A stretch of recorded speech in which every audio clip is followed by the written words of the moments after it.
ചില വ്യക്തികളോട് സംസാരിച്ചു കഴിയുമ്പോൾ നമ്മൾ പറയാറില്ലേ, ഒരു നെഗറ്റീവ് വൈബ് എന്നല്ലേ. ചിലപ്പോൾ സംസാരിക്കണം എന്ന് തന്നെ ഇല്ല, ചിലപ്പോൾ ചില വ്യക്തികളുടെ പ്രസൻസ് പോലും നമുക്കൊരു നെഗറ്റീവ് വൈബാണ് ഫീൽ ചെയ്യുന്നത്, നെഗറ്റീവ് വൈബാണ് നൽകുന്നത്. ഈ നെഗറ്റീവ് വൈബ് പോസിറ്റീവ് വൈബ് എന്നൊക്കെ പറഞ്ഞിട്ട് നമ്മൾ കോമൺ ആയിട്ട് യൂസ് ചെയ്യുന്ന ഒരു ടേമാണ്.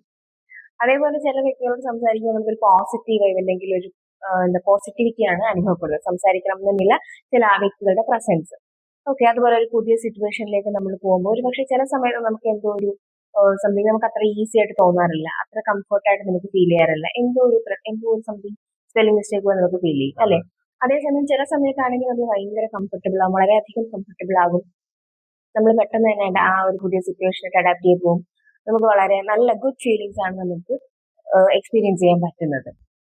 അപ്പൊ ഇത് എന്തുകൊണ്ടാണ് ചിന്തിച്ചിട്ടുണ്ടോ പലപ്പോഴും? അതേപോലെ ചില വ്യക്തികൾ നമുക്ക് കണ്ട മാത്രം നമുക്ക് അത്ര ഒരു ട്രസ്റ്റ് വിശ്വസിക്കാൻ പറ്റുന്ന തോന്നുന്നില്ല നമ്മൾ പറയാം. അതേപോലെ ചില ആൾക്കാരുടെ അടുത്താണെങ്കിൽ നമുക്ക് പെട്ടെന്ന് ഈ ട്രസ്റ്റ് അങ്ങ് തോന്നുകയും ചെയ്യും. സോ ഇത് എന്തുകൊണ്ടാണ്? നമ്മൾ പൊതുവെ ഗട്ട് ഫീലിംഗ് എന്നൊക്കെ പറയും അല്ലെ. അപ്പൊ ശരിക്കും ഈ ഗട്ട് ഫീലിങ്സ് എന്നൊക്കെ പറയുന്നത് അത്ര എന്താ പറയുക, ഫോൾസ് ആയിട്ടുള്ള ഒന്നല്ല, അത് കുറച്ച് ട്രൂ ആയിട്ടുള്ള ഒരു സംഗതി തന്നെയാണ്.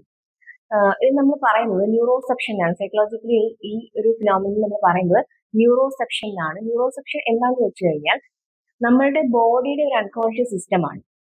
എന്താ അൺകോൺഷ്യസ് സിസ്റ്റം ചെയ്യുന്നത്? നമ്മൾ ഇടപെടുന്നത്, നമ്മൾ ഇന്ററാക്ട് ചെയ്യുന്ന ചുറ്റുപാടുമായിട്ട്, നമ്മൾ ഇന്ററാക്ട് ചെയ്യുന്ന എൻവയോൺമെന്റുമായിട്ട് എന്താ പറയുക, നമ്മളുടെ ബോഡി ഒന്ന് സ്കാൻ ചെയ്യും. നമ്മൾ ഇടപെടുന്ന, നമ്മൾ ഇന്ററാക്ട് ചെയ്യുന്ന എൻവയോൺമെന്റിനെ നമ്മളുടെ ബോഡി സ്കാൻ ചെയ്യും. സ്കാൻ ചെയ്തിട്ട് അവിടെ പൊട്ടൻഷ്യൽ ആയിട്ടുള്ള എന്തെങ്കിലും ത്രെറ്റ്സ് ഉണ്ടോ, ഡേഞ്ചർ ഉണ്ടോ, അല്ലെങ്കിൽ സേഫ് ആണോ, ഇങ്ങനെയുള്ള സംഗതികളൊക്കെ സ്കാൻ ചെയ്ത് എടുക്കുന്ന ഒരു സിസ്റ്റമാണ് ഈ ന്യൂറോസെപ്ഷൻ എന്ന് പറയുന്നത്. നമ്മളുടെ നമ്മളെ സേഫ് ആയിട്ട് കൊണ്ടുപോകാൻ വേണ്ടി നമ്മളുടെ ഒരു സർവൈവലിൽ നമ്മളെ സഹായിക്കുന്ന ഒരു സംഗതിയാണ്. ഓക്കെ, അപ്പൊ അതുകൊണ്ട് ഇനി എന്തെങ്കിലും ഒരു ഗട്ട് ഫീലിംഗ് തോന്നുന്ന സമയത്ത് അത് ചുമ്മാ തോന്നുന്നതാണ്, എന്റെ വെറും തോന്നലാണ്, അല്ലെങ്കിൽ തമാശയായിട്ടൊന്നും കണക്കാക്കണ്ട. ഈ ഗട്ട് ഫീലിങ്സ് അല്ലെങ്കിൽ നമ്മൾ പറഞ്ഞ ഉള്ളിന്ന് തോന്നിയ സംഗതി അത് ട്രൂ ആയിട്ടുള്ള ഒരു ഫീലിംഗ് തന്നെയാണ്. നമ്മളുടെ ബ്രെയിൻ പല കാര്യങ്ങളും ക്യാച്ച് ചെയ്യുന്നതിന് മുന്നേ, ബ്രെയിൻ പല കാര്യങ്ങളും തിരിച്ചറിയുന്നതിന് മുന്നേ തന്നെ നമ്മളുടെ ബോഡി നമ്മളോട് കമ്മ്യൂണിക്കേറ്റ് ചെയ്യുന്ന ഒരു മെക്കാനിസം ആണത്. ഓക്കെ, നമ്മളുടെ ബോഡി ചുറ്റുപാടും സ്കാൻ ചെയ്തിട്ട് നമുക്ക് തരുന്ന ഇൻഫർമേഷൻ ആണത്. അത് ട്രൂ ആണ്. ആൻഡ് അതിന്റെ പേരാണ് ന്യൂറോസെപ്ഷൻ.